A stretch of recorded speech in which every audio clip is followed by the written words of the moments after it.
হারামজাদা পশ্চিম পাকিস্তান আর নাই। আপনার কি মনে হয় জামাত শিবির পাকিস্তানি এই শব্দগুলো কেন বাঁচায় রাখছে? জাস্টিফাই করতে হবে না? ভারতীয় ন্যাশনাল সিকিউরিটি গার্ড বাংলাদেশে ঢুকে আমার মা বোনদেরকে ধর্ষণ করবে, ধর্ষণের পরে এর দায়ভার যাবে জামাত শিবিরের উপরে, এর দায়ভার যাবে আইএসআই এর উপরে। আপনার কি মনে হয় কথায় কথায় বিএনপি এখন রাজাকার বলে, আওয়ামী লীগ রাজাকার বলছে, বামপন্থীরা রাজাকার বলে, আসিফ নজরুল রাজাকার বলে, খালেদ মহিউদ্দিন রাজাকার বলে? বিশ্বাস হয় না? আসিফ নজরুল জামাত শিবির নিয়ে কি বলছে শুনেন।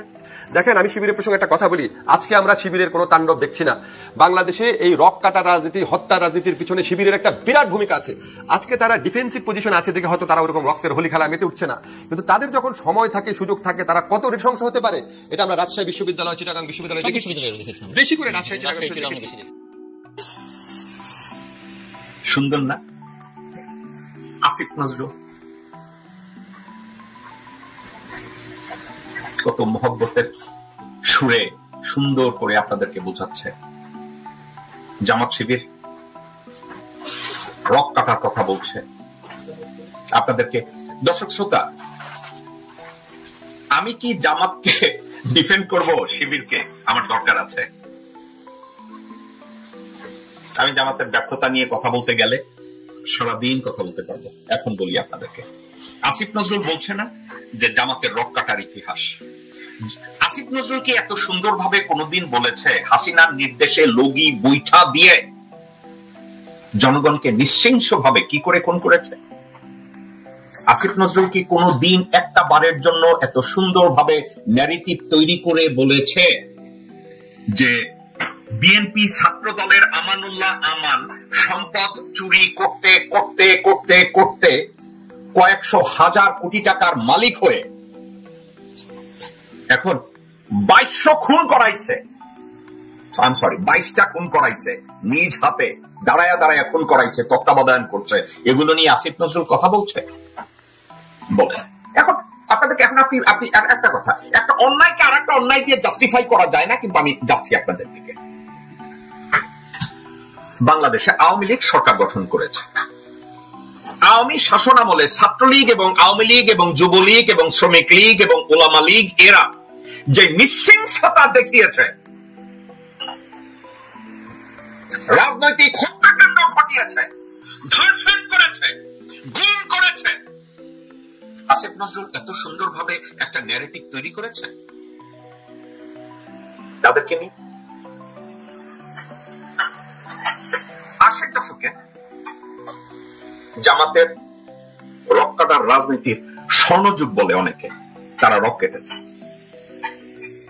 তারা খুন করেছে, জবাই দিয়েছে। আপনাদেরকে আমি একটা কথা বলি, 80 দশকে কারা শাসন করেছে? বিএনপি প্রথমার্ধে 81, 82, 83 এই সময়টায় বিএনপির শাসনামলে জামাত রক কেটেছে। জামাতকে কি তখন এপ্রিহেন্ড করা যেত, বিচার করা যেত? করেনি কেন? গ্রেফতার করেনি কেন বিএনপি সরকার? তখন তো জামাতের সাথে বিএনপির কোন জোট ছিল। আইন শৃঙ্খলা রক্ষা বাহিনী জামাতকে অ্যারেস্ট করে না কেন? জামাতের রক কাটার জন্য কতজন মানুষকে গ্রেফতার করা হয়েছে এবং বিচারের মুখোমুখি করা হয়েছে, এবং ওই বিচারে জামাতের শিবিরের কোন লোককে গিল্টি ভার্ডিক্ট দিয়ে অভিযুক্ত করা হয়েছে এবং সাজা দেওয়া হয়েছে কতজন মানুষ? বিএনপি শাসনামল পরে এরশাদ ভণ্ডামি করে ভারতের ইশারায় ক্ষমতা নিছে। 90 সাল পর্যন্ত এরশাদ কতজন জামাতের শিবিরের কর্মীকে, নেতাকে গ্রেফতার করেছে রক কাটার জন্য? কতজনকে অভিযুক্ত করেছে? কতজনের বিরুদ্ধে গিল্টি ভার্ডিক্ট নিয়ে তাদেরকে সাজা দিয়েছে? আদালত সাজা দিয়ে তাদেরকে রেখেছে কতজন? দর্শক শ্রোতা, আমি যদি একটা কথা বলি আপনারা কিন্তু অবাক হবেন। রক কাটার জন্য শিবিরের বিরুদ্ধে 10টা ভার্ডিক্ট হয় নাই, 9টা ভার্ডিক্ট হয় নাই, একটা ভার্ডিক্ট হয় নাই, একটা রায় হয় নাই। আমি ঢাকা, রাজশাহী, চিটাগং, খুলনা আমি খোঁজ করেছি। শিবিরের রক্ষাটার উপরে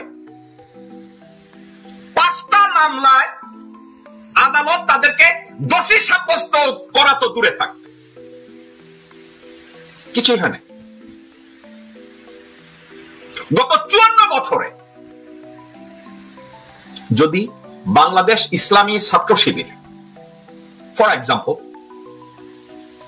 আসিফ নজরুলের দাবি অনুযায়ী, আওয়ামী লীগের দাবি অনুযায়ী, বিএনপির দাবি অনুযায়ী শিবির যদি কারো রক কেটে থাকে, তাহলে 500 মামলা তাদের বিরুদ্ধে হবে। এটা তো হোমিসাইড। হোমিসাইড বুঝেন, আইনের একটা ধারা, তো হত্যাকাণ্ডের পার্ট। ফর এক্সাম্পল গত 54 বছরে শিবির 500 হত্যাকাণ্ড ঘটাইছে, রক কাটছে।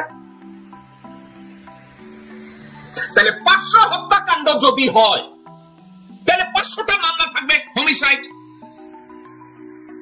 দর্শক শ্রোতা যারা আইন পড়েছেন, আমার সাথে কথাগুলো একটু মনোযোগ দিয়ে শুনবেন। কথায় কথায় জামাত শিবির রক কাটে বললে তো চলবে না।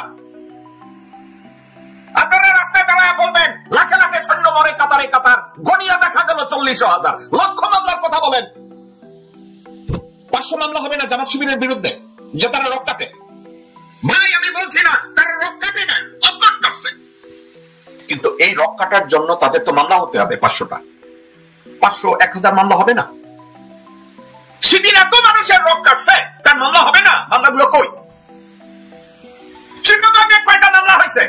চিটাগং ইউনিভার্সিটিতে কয়টা মামলা হয়েছে? চিটাগং বিভাগে কয়টা মামলা হয়েছে শিবিরের বিরুদ্ধে?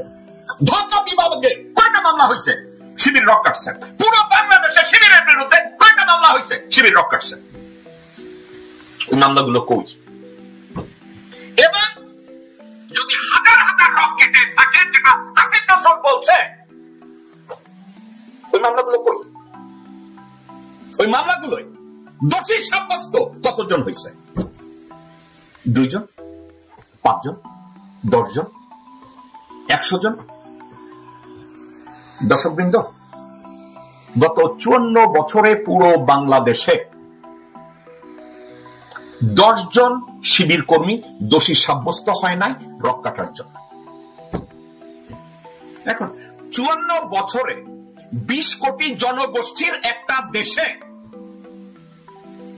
10 জন মানুষ দোষী হয় নাই শিবিরের, 9 জন হয় নাই, 8 জন হয় নাই, 7 জন হয় নাই, তাদেরকে রক কাটা পার্টির নাম দিয়ে দিলেন।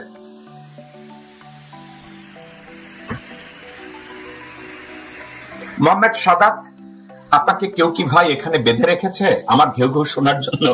আপনার ভালো অন্য কোনো কাজ আছে ভাই? ওখানে চলে যান। এখানে বসে আছেন কেন? কেন বসে আছেন? এখানে যারা বসে আছে তারা আমার ঘেউ ঘেউ শোনার জন্য আছে। মোহাম্মদ সাদাত, আপনারা যারা আমার কথাবার্তা পছন্দ করছেন না, বেরিয়ে যান ভাই।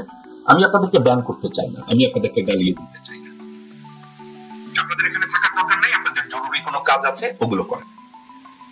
ওকে, তো তাহলে পুরো বাংলাদেশে 20 কোটি জনগোষ্ঠীর একটা দেশে জামাত শিবির রক কাটে, তার 100 মামলা নাই, 100টা লোক দোষী সাব্যস্ত হয় নাই, 100টা লোককে মৃত্যুদণ্ড দেয় নাই, 100টা লোককে যাবজ্জীবন কারাদণ্ড দেয় নাই, 100টা লোককে হাজতে পাঠায় না। অথচ আপনি বলছেন জামাত শিবির রক কাটে। আবার একটা কথা, জামাত শিবির কখনো বাংলাদেশ রুলও করে নাই। তাহলে 54 বছরের জামাত যদি কোনোদিন ইনকামবেন্ট না হয়, ক্ষমতাসীন সরকারি দল না হয়, তাইলে জামাত কি করে রক কাটার পরে, মানুষ খুন করার পরে একটা মামলাও হবে না? এটা কেন কি করে হয়? যদি জামাত রক কাটা পার্টি হয়, তাইলে এর জন্য দায়ী আওয়ামী লীগ, কারণ আওয়ামী লীগের সাথে একসময় তারা রাজনীতি করছে। জামাত যদি রক কাটে, তাইলে এর জন্য দায়ী হয়েছে জাতীয় পার্টি, কারণ জাতীয় পার্টি তো তাদের বিরুদ্ধে 80-র দশকটাকে বলা হয় রক কাটার যুগ। কই জাতীয় পার্টি কেন তাদেরকে অ্যারেস্ট করে নাই? জামাতের এবং শিবির